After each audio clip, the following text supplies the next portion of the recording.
Can the people on Zoom see? Or can someone on Zoom let me know if you can see the next presenter?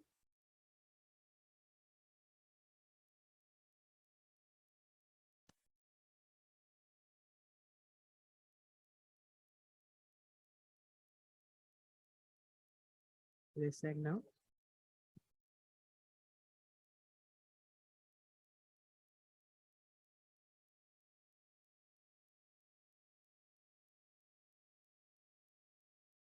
They can't see the presenter?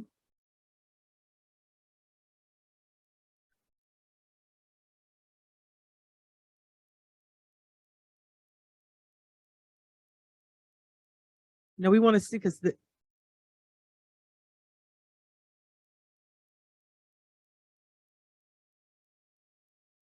our next presenter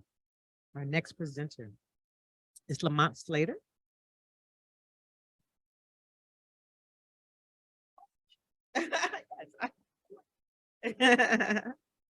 Come up and take the podium. Yes, thank you for your patience. Yeah. You know, they asked me to monitor that. I'm like, you know, I live with time, right? I do the best I can. I'm real African. You can plug in right there. Thank you.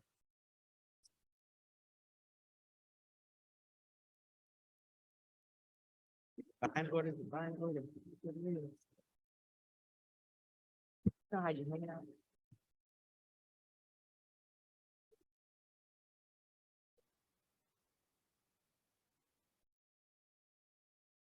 Have to hook up. All right. Everything okay on Zoom? Okay. So our next presenter, Lamont Slater, is currently the faculty chair of humanities at Rio Salado College in Phoenix, Arizona. Dr. Slater has lived and worked in Windhoek, Namibia, specializing in the examination of the Namibian genocide. Dr. Slater's research, the Namibian genocide, reframing the conflict to explore intercultural connectivity, inclusiveness, and accurate memorialization, examines how technology used by German imperialists affected Native people during the 19th and early 20th century. More specifically, his research explains how German attitudes and misclassification of Native people contributed to the levels of violence shown towards various indigenous tribes. Dr. Slater has been teaching in higher education for over 12 years and has served in many leadership positions. Please, everyone, give a warm welcome to Lamont Slater.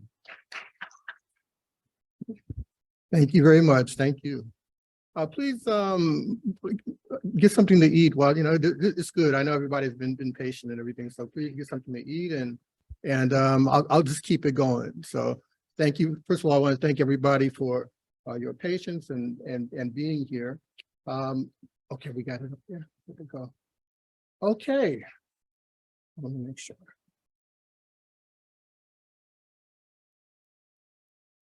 Uh-oh.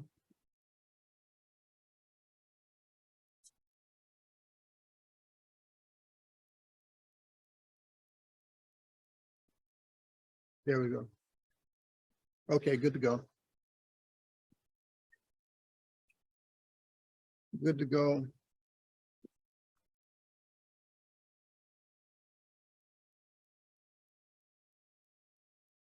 Okay, good to go.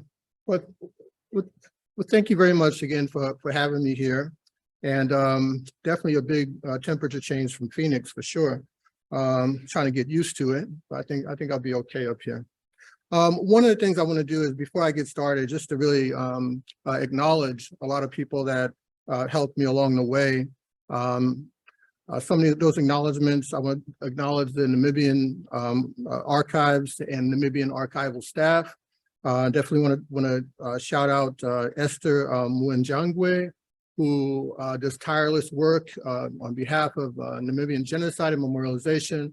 In addition, definitely before I get started, would like to acknowledge historian Leila Perenganda, who, for those that are familiar with Namibia, does a lot of work at the former concentration camps, trying to get those memorialized on the west coast of Namibia.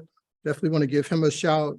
And then also the genocide, the Oshi Herero Genocide Committee Genocide Memorial Committee, in which I was a part of in Namibia. I was very blessed to be a part of that committee as we tore down several colonial memorials while we were there in Namibia. So today I want to just talk a little bit about that work. And then, before we get in there, I would just want to contextualize a little bit, talking about the Namibian genocide. For those that are not familiar with the term Namibian genocide, it's relatively a new term. Prior to a Namibian genocide, prior to my research, one of the ways that we talked about this genocide is it used to be called Nama Herero genocide, right? So previously it was called Nama Herero genocide, and that was because it was research wasn't conducted enough where it didn't include other groups that were affected by this genocide. Right? And so the scope of the genocide was larger than was previously thought. And so I just wanted to talk about that a little bit. And then as I go to the next slide, on the next slide, okay, there we go. The next slide, one of the things I want to mention about this particular genocide is that I never even heard of Namibian genocide until I was in the military. So in the 80s, I was in the military. I was 17 when I joined the Army and was stationed in Germany. And one of the things that I grew up on was Anne Frank and the Holocaust, and that's what I knew as genocide, right? And one of the things that I always wanted to know was, what was the Black role in the genocide? How many people were affected that were not just African American, but from the diaspora that was in the Holocaust, right? And one of the things that I found out when I was actually in Germany is that, I went to Auschwitz, which was a former concentration camp. And while I was at Auschwitz, one of the things I learned as a 17-year-old was that there was a Holocaust prior to that Holocaust, right? And at that point, I knew that when it came to erasure of African-American history and just Black history in general, that I was in a new space at 17, that a whole world opened up, that I realized that I was being lied to, in class, that history was definitely his story, right? And I met somebody that told me about the Herero Nama genocide and actually pointed me in the direction of a museum, believe it or not, that contained skulls of those that were decapitated in concentration camps in Namibia, right? And they would use those skulls for the purpose of experimentation, right? And so prior to experimentation during the Holocaust, all of that happened in Africa, right? On the continent prior to it being carried out in Nazi Germany. And so that's how I came to coming, with the idea of having this interest in Namibian genocide and really pursuing this for future research. Now, one of the things that I want to bring out is that with regards to this genocide, many people for years didn't even call this a genocide. They didn't even recognize this as a genocide. They looked at this as just pretty much an incursion during the process of imperialism, and that this was not, people never looked at it as, some people never looked at it as a genocide. Well, I put the articles, I'm not going to read them out loud. Many people in the room know about, Article 2. But one of the things I want to bring out is that almost every single point in Article 2 can be attributed to the Namibian genocide. In the next slide, just some background and context for those that may not be familiar with Namibian genocide. One of the things that I noticed from an earlier speaker when we were talking about like violence, and cultures of violence, one of the things I want to clearly put out there is that in history books, it will say that the Namibian genocide happened from 1904 to 1908, for those that are familiar with Namibian genocide, right?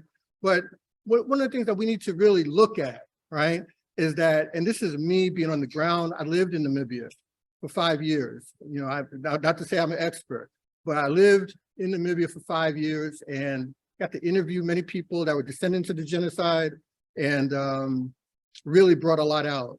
But one of the things that I want to bring out is that pain, that suffering, that crime against humanity, those acts of genocide happened long before 1904, right? We're talking about from when the first missionary arrived in 1805, after that. That's when the crime occurred right there. And then when the last German left, which was 1917. So the scope of it is grand. It shouldn't be just constricted to 1904 to 1908. So for those that are familiar with Namibian genocide, you need to look at it from that type of scope, right? And with this genocide, it was caused by, the term Lebensraum, which is the need for living space, right? And many people have heard of this term during the Holocaust, but this term was before the Holocaust, right? The need for Lebensraum and expansionism into Namibia, right? And so due to this expansionism, one of the things that occurred was pushing folks out until they rebelled, right? And in 1904, you had the so-called Herero Rebellion.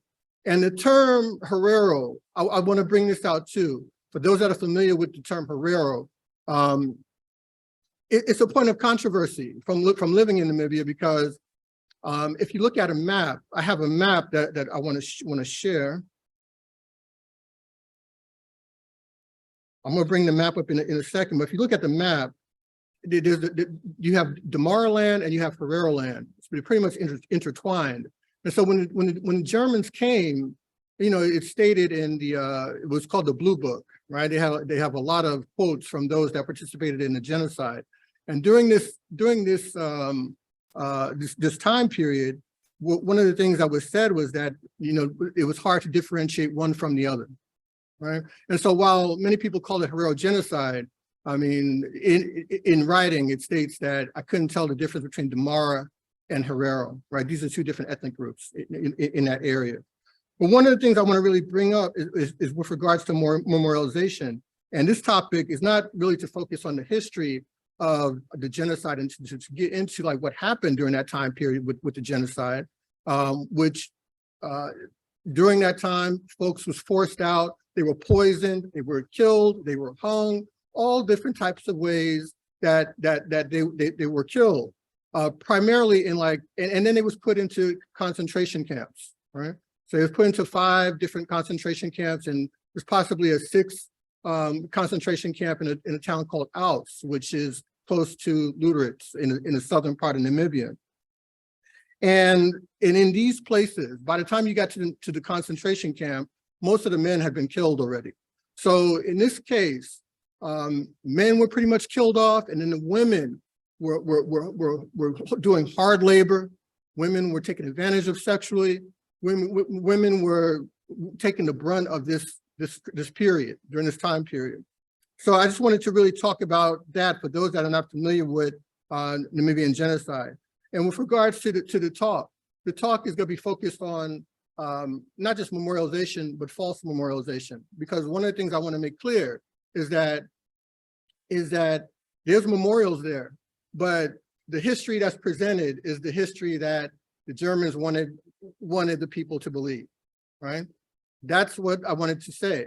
And one of the interesting things that my colleague brought up in the prior speech, which I loved, is that you said that in Germany, when you went to Germany, one of the things that stood out was that the names were there as far as memorialization, right? Because they wanted to make sure that you remember, right? But in this case, not only did they want to make sure you remember, but they also wanted to make sure that you didn't remember the real history, right? So that's the other piece that I want to bring out. So let's talk about a little bit about some of the research questions that came up and some of the things that came up along the way. Like, for example, as we talk about like what is actually Herero. Herero, it could be interchangeable. It's really a specific ethnic group, right? Found primarily in the center of Namibia, right? But they're all over now, but primarily in the center of Namibia. And one of the things I really want to talk about too is like the effects of genocide in this case, right? Namibia, for those that are not familiar with the demographics in Namibia, Namibia is one of the sparsest countries population-wise on the continent of Africa.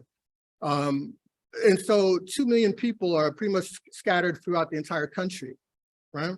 And so it's because of this, because of the genocide, is a contributing factor to why Namibia has such a sparse population, right? Now, one of the things I want to bring up,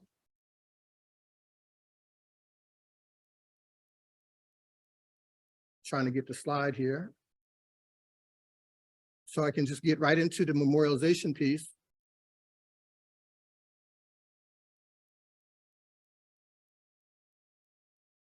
Okay.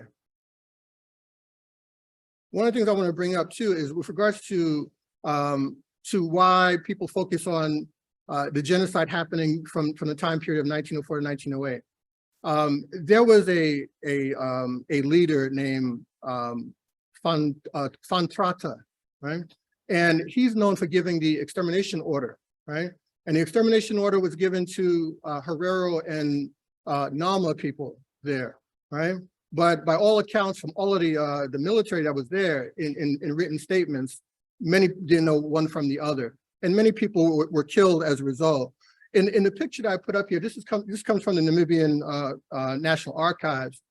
When we talk about genocide, oftentimes it seems very complacent, you know, as like people just kind of fell in line and were killed in the process. But there was rebellion that took place, right? There's a lot of rebellion that took place from local leaders. And in this picture that's behind me, one of the Herero chiefs was very vocal about not having Germans come in and take their cattle, because it was a process, right? So they came in, not only did they forcibly remove people from their land, but they took their cattle, similar to like Native Americans here, where there was also a genocide with the animals as well, right? And so they did the same thing in Namibia. So they started killing off the cattle, they started taking the cattle as their own, forcibly removing people off the land, and then creating policy that they couldn't even be on their own land, right? Now, and so I wanted to put this picture up. There's a firing line, but this person stood up in the face of that and tried to rebel against this incursion, right? Now,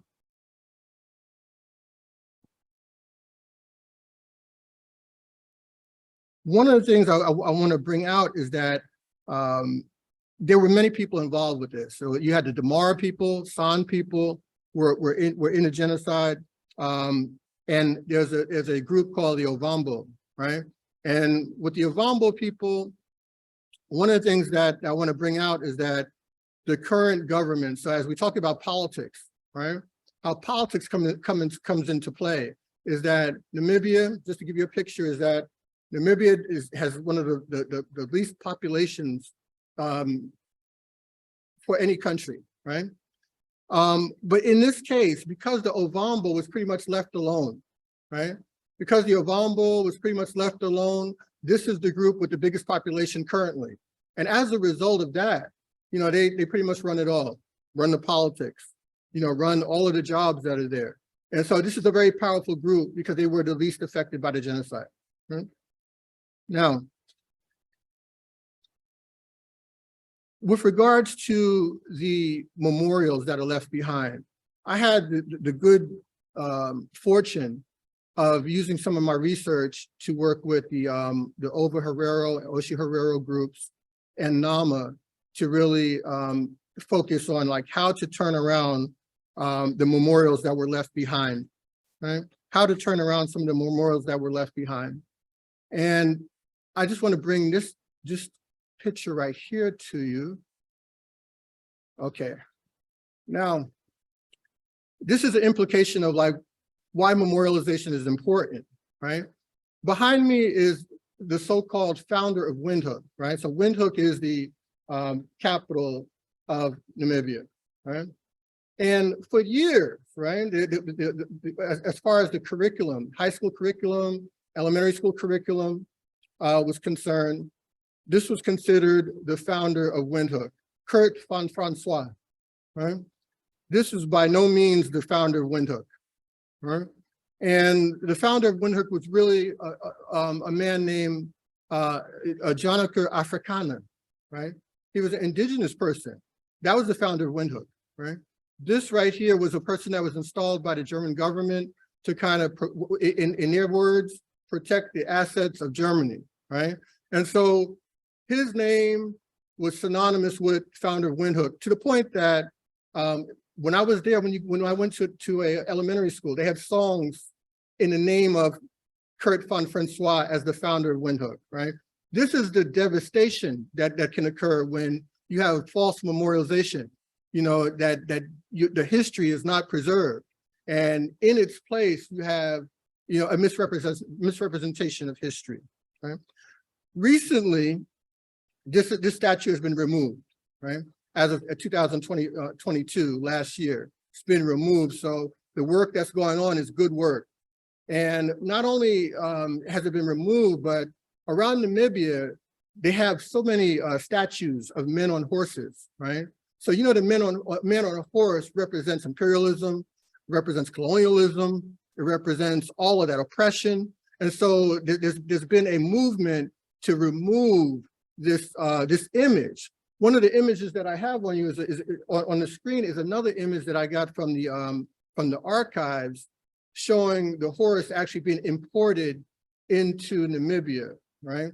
And when they brought the horses, people knew that was like a sign of death, because during that time, folks used the horses to hunt people down and kill them during the time of the genocide, right? And so to see that image all around Namibia, especially as a child, right? Looking at these images is devastating, right?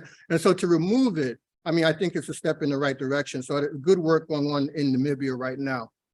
We go to another image here. This image is called Marine Dunkmal, Marine statue, right? And what you're seeing is a statue is in Swakopmund. So if anybody's been to Namibia, this is on the coastline of Namibia. And this statue was erected in 1908. So 1908 is quote unquote when the genocide ended, right? And what the goal of it was to put this statue to let people know about the losses that occurred with the Germans, right? On this statue, there's no name of any Namibian that died, right? All German memorialization, right? Now, they tried for years to remove this, right? But the politics involved to get this removed was hectic. And that's why when you look at the statue, local Namibians took some red paint and threw it on the statue and said, you know what?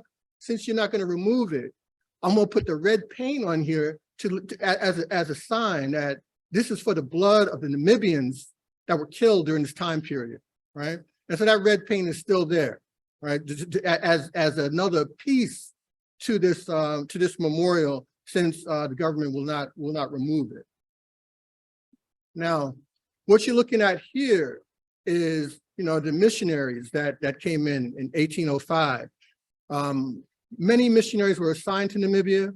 In the picture that's to my left is in Swakopmund. It's in a concentration camp, right? And what you see there is two women, because remember I was explaining to you that during this time, during the genocide, they had killed off most of the men, and all of the women were doing a lot of the heavy work, including the burial of bodies. In this case right here, you see two women chained together, right? They had to dig the hole, lift the person up, and put them into a shallow grave.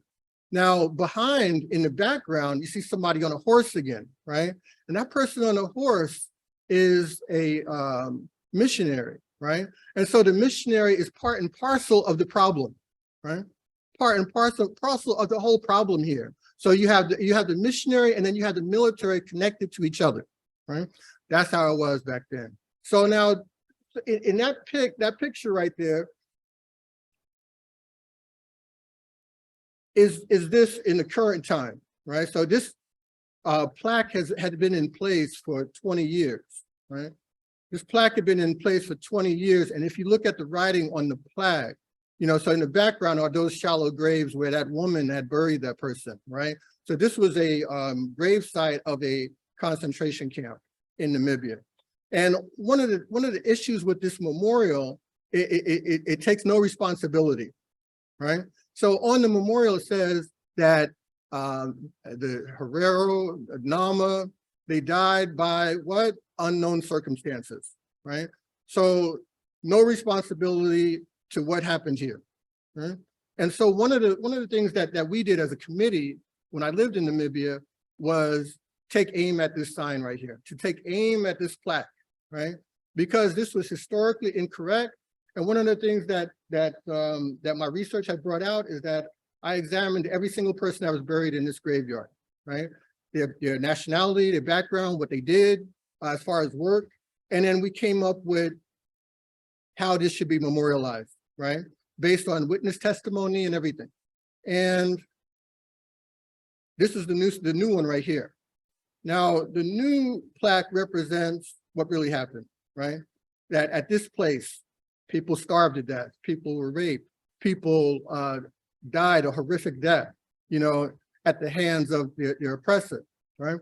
Then it talks about like names of Namibians that were actually killed in the process there.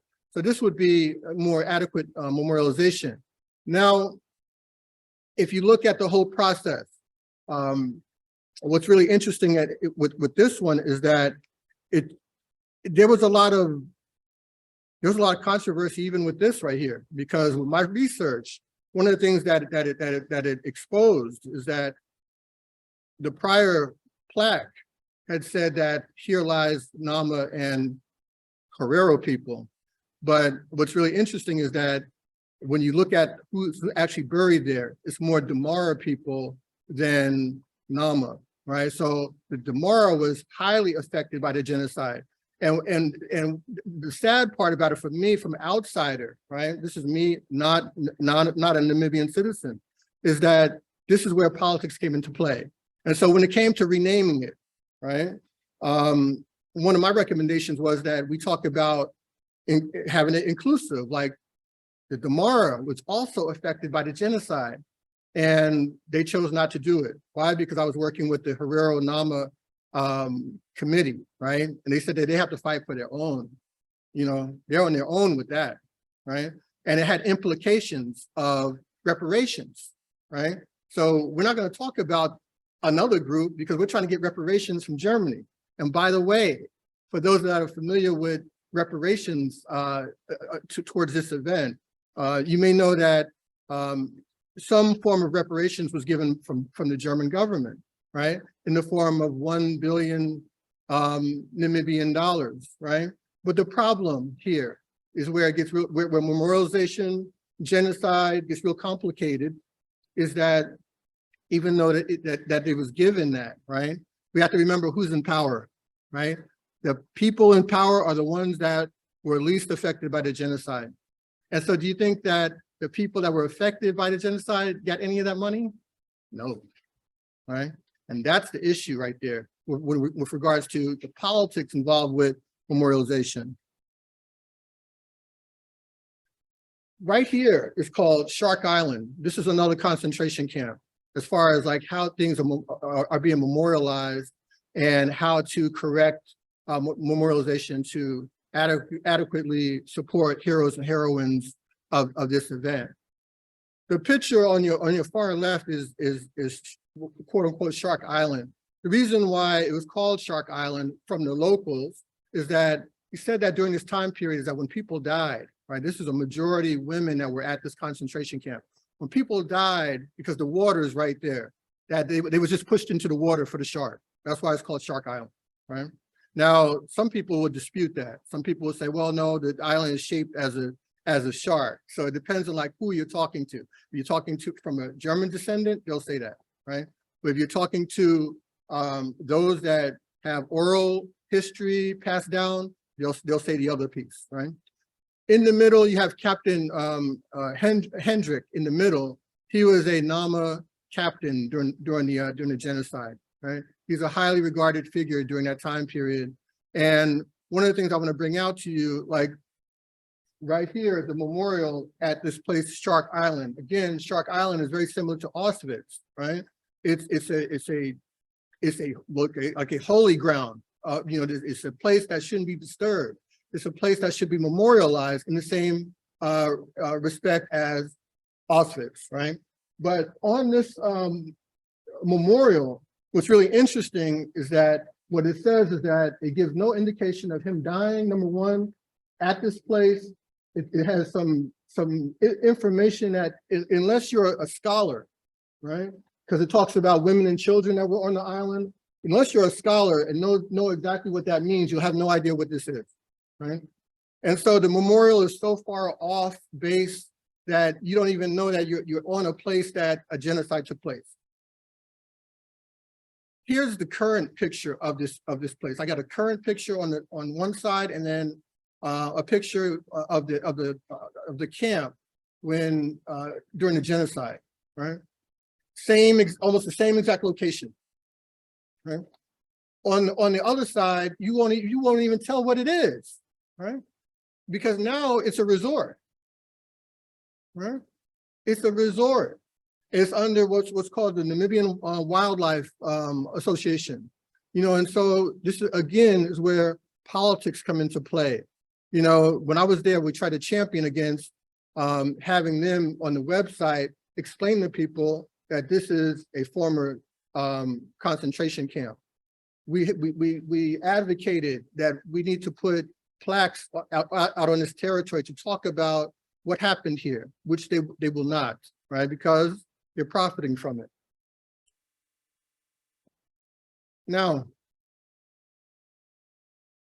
here's another issue that is ongoing: memorialization of skulls, repatriated skulls. As you may know, there's many repatriated skulls that need to be repatriated back to Namibia. Skulls that were collected during the time of the genocide, and even extending outside of the scope of 1904 to 1908. Collected it all around the world, used for quote unquote experimentation, experimentation with so-called eugenics, social Darwinism ideology, all of that time period, right? And so they're all around the world. They're trying to recollect these skulls and give them a proper burial, right? The image on the left is actually in the New York History Museum, right? And one of the things that I'm trying to do with our team is trying to get these skulls repatriated back to Namibia, right? It's taken years to do, right? But I think that we should be breaking through. On the right, you actually see an image of a ceremony when the skull comes back to Namibia and the process that they go through to repatriate it to the earth. Now, also ongoing projects in Namibia as far as try to decolonize memorialization. On the left, you have General Van Trata, right? The person that gave the extermination order to kill many Namibians, right? That's him on the left. But then currently you have a street named after him, right? Now, these names were put forward during apartheid, because as you may know, like what happened during this time period is that you had the German colonizer. Once they left in 1915, then they were replaced by another colonizer, British coming from South Africa, and they put an apartheid system in place. And then after that, you had like local Oshiwambo leadership that kind of almost did the same thing, right? 3 more minutes. Okay, Again. I'm gonna sum up. Yeah, thank you. And so just to quickly sum up is that if you look at the image on the screen, as far as the depth of the genocide, when General Lutwein was in Namibia in 1894, this was prior to the genocide, he did a census, that's for lack of a better word, and it was an estimate of like how many Hereros, Nama, so-called bastard population, San and Berg de Mara, and so he did this population breakdown. And then afterwards, they did another breakdown in 1911, and you can see the difference, right?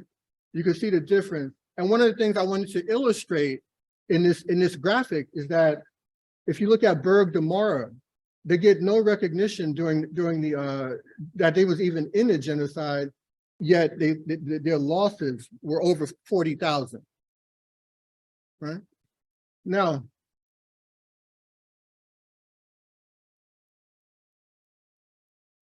okay, and then I want to kind of finish up with this right here, and then I'll open it up for questions. Other forms of memorialization, part and parcel. We talked about the church in some earlier talk. There's a church in the background. It's called Christus Kirke, Christ Church. You see it in the background. And then I put like up on the side right here. You can't really see it, but right behind me, if you go inside of the church,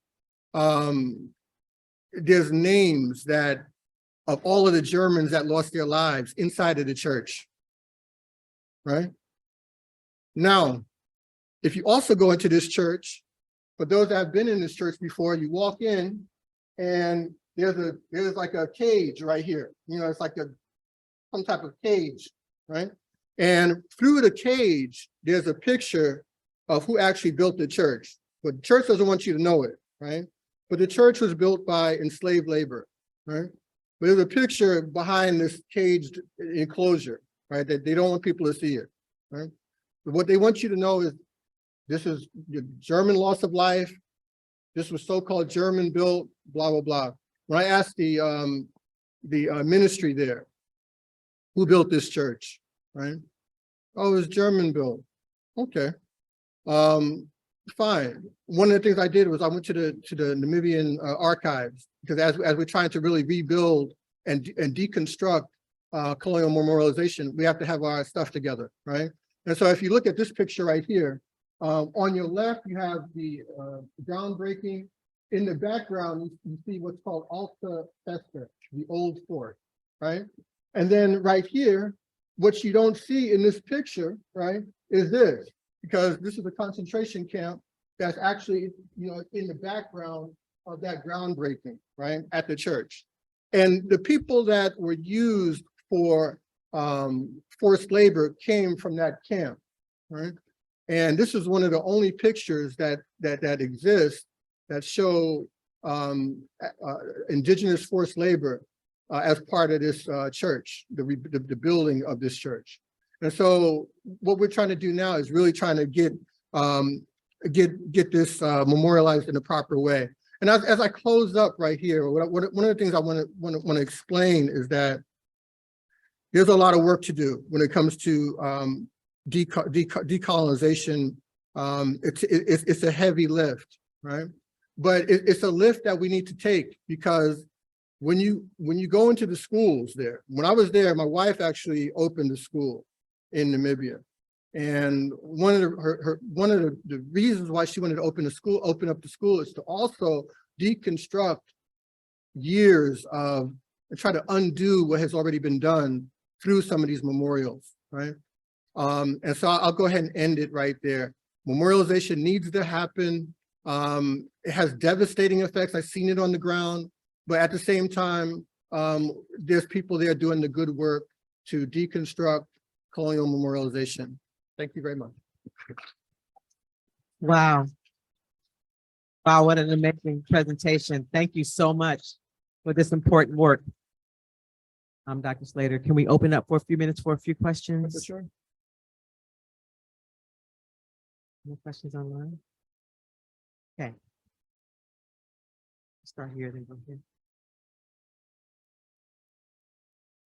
Thank you very much for the fascinating presentation.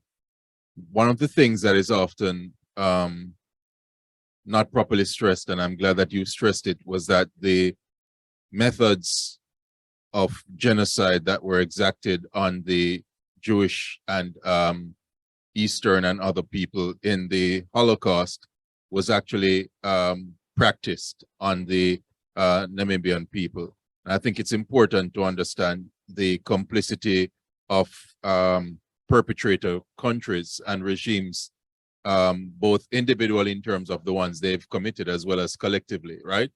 Because if we are looking from that context, Germany plays a role in the first 3 genocides of the 20th century, right? Namibia, Armenia, and Germany. And so I'm interested in Namibia's response to the overtures of Germany, which is to not acknowledge genocide, right? Which is quite interesting because they've acknowledged complicity in terms of, well, they lost the wars, right? So they acknowledge complicity in the Jewish Holocaust, but they've said killings have happened, right? People died, war happened, but they have not acknowledged. So how is the Namibian government dealing with that in terms of this non-acknowledgement, but we're going to give you some development money, right? Kind of hush money. Mhm. Yeah, so I mean, that first of all, that's a great question. And it's fascinating because when I was there, it was in the paper. They have a paper called New Era. So in the paper, that comes up like all the time. Like, when is this response coming from Germany? Recently, I believe it was last year, there was a response from Germany, actually, that they acknowledged that finally, that this was a genocide, right? Finally, right? But it took years for them to get it.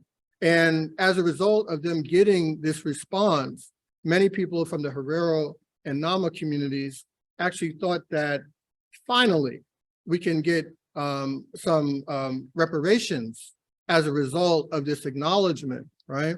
And to your point is that, so prior to this big lump sum of 1.3 billion of what Namibian dollars, key word is Namibian dollars, right?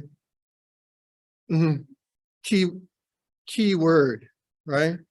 Which in the grand scheme of things, when I lived there, I think it was 1 to 18, something like that, as far as the currency. So you could kind of imagine that it may sound like a lot, right? But in the grand scheme of things, it was nothing, right? On top of that, they didn't get it, right? So now you have the political arm coming into play, you know, and so this is why I believe, you know, again, I can't speak for the people, but I believe that part of the hushing up is because even prior to this lump sum, for years, they were getting money, you know, like you said, as hush money, you know, over the last 10 years for so-called development, right? In which that folks in those communities for years, you know, have complained about our communities are devastated, right? And one of the things that I realized when I was there is that, you know, when I'm there, you know, I try to really learn and understand. You know, I don't live like, you know, I'm in the Radisson when I'm you know, out of the country, so I can understand, right? And one of the things that I really understood was how devastating this event was and still is. The effects of apartheid is still in place. Folks have to travel long distances to go back home. The wages are low. There's another apartheid in place in the form of businesses that are there. It's all South African businesses that are still in place. So there's another, it's like a neo-colonialism that's there, right? And so that's what's left behind. So the short answer is that there are those that are very angry at the response, even though they got on the record, they got a quote unquote apology, but it's looked at as an empty apology because these communities are devastated. They don't have nothing to show for it, right? You know, part of reparations is to make one whole again, right? And they're far from whole. Yeah. Good question. Thank you. I appreciate that. Yeah. Thank you so much for all that you have said. My head is like buzzing, right? Because from the presentations today, I'm seeing a pattern, right? So a pattern of alleged independence, but really not, because you're left with constitution, colonial structures and institutions that actually just mimic. And the greatest danger in that is that you now think it's yours, right? And so you take on, so I'm seeing a pattern in what you're saying. When you were talking about the $1 billion, I did calculate it, and it was 513,000, right? So yeah, I mean, $1 billion, you know, dollars is not a lot of money in that. And then the pattern that you talked about of the leadership not really giving the reparations to the people who actually incurred it. And in reality, you're saying more people had incurred it than what is being said, right? And that's the same challenge we have, say, in the Caribbean and other places. So thank you for, it's not really a question. I really just, you know, you mentioned the missionary and the military connection, right? And how consistent that is. And when we look at Africa Command in 2007, 2008, and Barack Obama and the 35 Africa Command centers in Africa, in a continent that needs development, right? We is putting military aid to do what? To do propping up these leaders who then continue your colonization. So you did an excellent job in just really highlighting that. And then the disrespect to put a resort on a site where people died and were massacred and then pretend that it doesn't happen. So we in the Southern Hemisphere and African people globally, these presentations need to be like what we watch for, you know, at night, because we're seeing how we're still colonized, right? Yeah. Even in the way that we want to represent it, right? And something has to be done about that. So thank you so much for what you've done. No, thank you. I appreciate the question. I appreciate it. I do want to say one last very quick thing that I noticed when I was there is that, you know, when I was a college student, when I was a young college student, I was very into Pan-Africanism, right? And one of the things that I noticed when I was there was a Pan-African center. It was never open, right? It was closed the whole 5 years I was there, right? So it was like Pan-African in name, right? And one of the things that stood out is that in the case of Namibia, not everywhere, because like I love Sankara and like Pan-African heroes, right? But in this case, Pan-Africanism came into play when it was very convenient, right? When it was time for independence, let's call upon, you know, my people, right? But when it matters, when Ubuntu matters, right? When it comes to distribution of funds, nowhere to be found, right? So I thought that was very interesting when I was there. I just wanted to put that out there. One last question online.